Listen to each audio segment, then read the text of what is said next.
What's going on, guys? Seth and Chevy here. We just watched episode 9 of season 1 of DanDaDan. We're going to be talking full spoilers ahead, so hopefully you've watched this episode. It was a crazy one, so definitely check it out. And we'll do a real quick recap. It should be pretty quick. This episode was basically just a fight.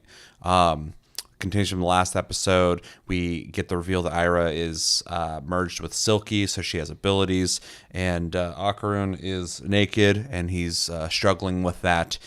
We don't, at the moment at the beginning of this episode, know where Momo's at, but Ira and Akarun are basically trying to fight off the aliens and the little punching shrimp dude. And they are getting suppressed by the aliens' abilities to push them against the ground. Momo comes in, is able to stop them from doing that. They attempt to fight them again, but a lot of the things that they're all saying is distracting Momo, basically, from staying on task and stopping them from being able to push them on the ground.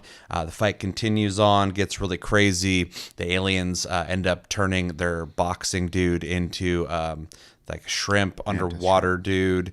And yeah, the fight gets crazier. Nessie shows up. Nessie starts killing everyone indiscriminately. It's just going crazy.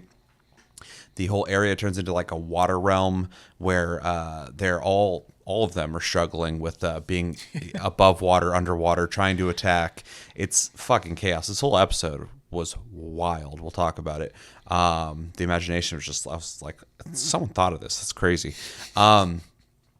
Yeah, so they're swimming around, they're fighting or whatever, and then they're able to recover Ira. She was up in the water for a while, and while that's happening, the aliens all merge together into one super Nessie alien monster shrimp thing, and they're strategizing to fight that. They end up combining efforts to be able to defeat the thing. And they're returned to their normal world. And at one point they're stripped, so they were more hydrodynamic, which gives us the end scene where when they get back to the real world, they are like all naked in the middle of a hallway, surrounded by other students, freaking out in an awkward position, and they all go running, screaming. And that's the end of the episode. So yeah, it's just a big, really crazy fight scene. And what'd you think? I mean, it was a fun episode. They, between like the wild imagination and just the constant, the kind of playing around with the animation that they did in this episode was a lot of fun. Especially when like Ira, or in her Silky form, was fighting some pretty crazy shots, which was fun.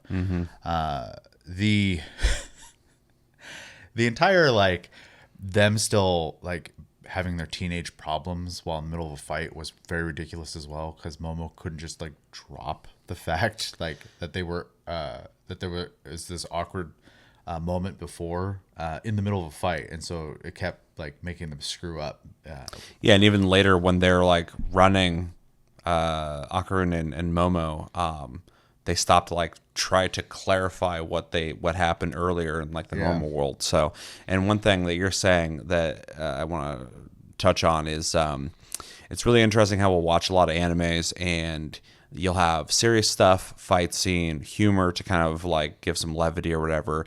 This show puts it all into the same scene at the same time, and it's kind of hard to follow at the same time, but also I think it's bold of them to do it, and it's interesting because like they're fighting, people are getting hurt, but then they're arguing, and then there's comedy happening at the same time. Like the show has serious moments, but also doesn't ever take itself too serious. At any moment, it'll break the seriousness to be obscure, bizarre, fucking weird.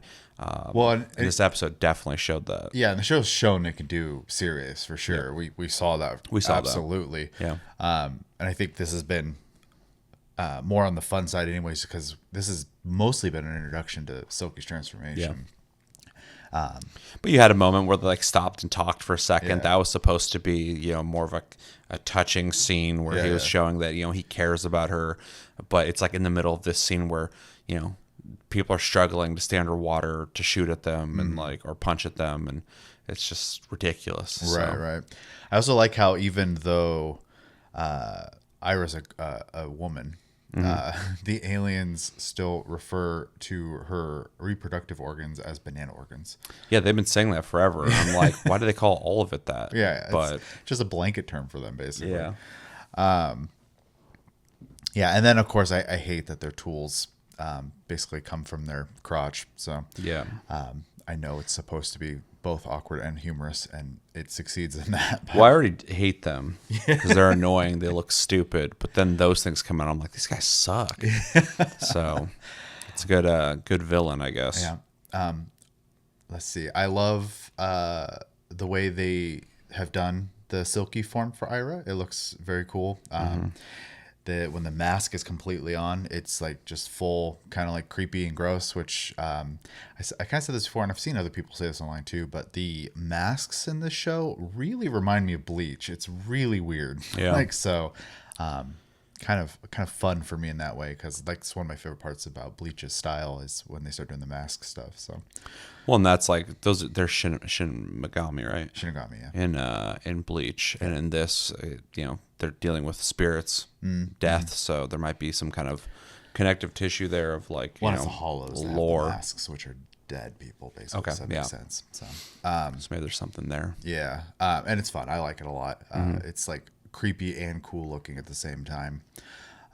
The fight was super creative, as we kind of brought up. I kind of like this, like using psychic powers to pull Okarun through the water, while Silky's taking opportunities to use her hair, while they're both just basically riding him like a fish, which is like so ridiculous. And then like even getting to the part where she realizes that the water is the problem in the fight, and she uses her psychic abilities to make places where there is no water, so Turbo Granny powers can work. So I don't know. It was so much like crazy thoughts happening in this episode, and the author bonkers for sure. But Well, fun. just the scene where they were like flying through the water, and then they had to explain, which made complete sense, that she's using her psychic hands to basically squeeze him through the water, so he was going faster. And I was like, that's really weird, but I understand physics. I mean, that makes sense. Yeah. So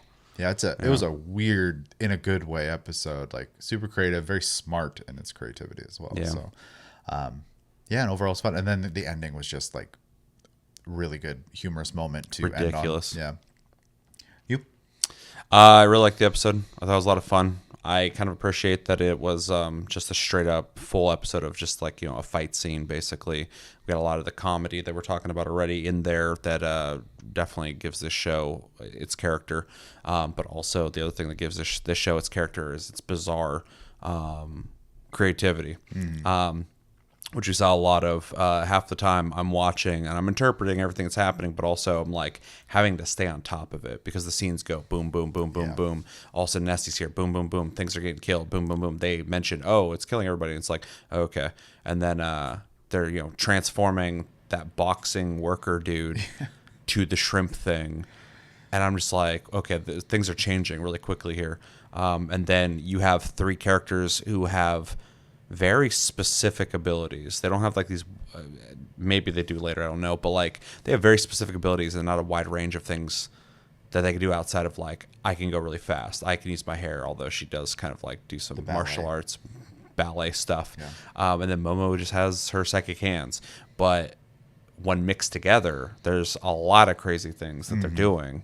And so like it's really interesting to watch, because I remember like the first couple episodes when we started learning more about Okarun's speed abilities. I'm like, is that going to evolve into something else, or he's just fast? That's it.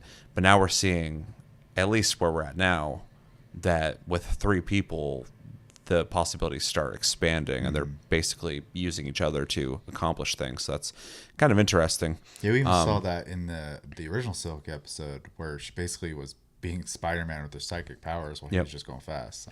Yeah, kind of gives me like, I mean this in a good way. I'm not. I mean, if you're a fan of Marvel, I guess it would be good, but for me, I'm not big on it. But it kind of reminds me of like Fantastic Four style stuff. It's kind of interesting that like you have all these people just working together to do things.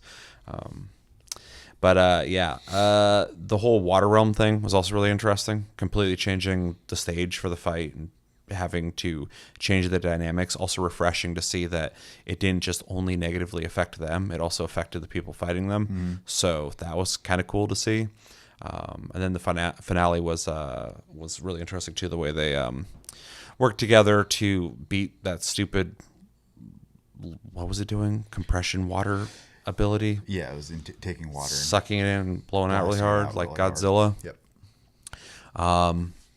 Yeah, and yeah, the humor's really good, conversation's really good. We didn't get a whole lot of progression. We just got some, a brief moment of some character driving discussion, and then the end was funny. Although, yeah, I saw on Instagram a picture of Momo and Akarun, just their shoulders, but I was like, I don't even know what that is. I'm just gonna keep going. So yeah. luckily I didn't get that scene spoiled for me, because I was like, I wasn't expecting them to just be like in front of everybody like that. So Yeah. but definitely funny, definitely curious to see where things go in the next episode. The show is so bizarre and wild that I can't even speculate what is coming. We just know we're trying to get the second golden ball Yeah, at I some know point. the loose objective. I know what the quest is, but I have no idea what's going to happen in the that journey. time. So yeah. But yeah, overall, really fun episode. Definitely looking forward to the next one. You got anything else? Nope. Let us know in the comments what you guys think about this episode. What are some of the moments that stood out to you the most? Your favorite moments, maybe at least favorite moments. And where do you think things are going? Unless you know, because you read the manga, please don't spoil that for us. We have not read it. We'd like to continue forward without spoilers, as minimal as possible. Thank you for understanding. And yeah, I think that's going to do it. Stay tuned. We are still watching Ranma Half. We will watch Dragon Ball Daima at some point. Probably just go through the whole thing. And if you have recommendations on animes you'd like us to watch, or movies or whatever, throw them in the comments and we will consider them. I've been Seth, this has been Chevy, and until the next episode, we will talk to you guys later.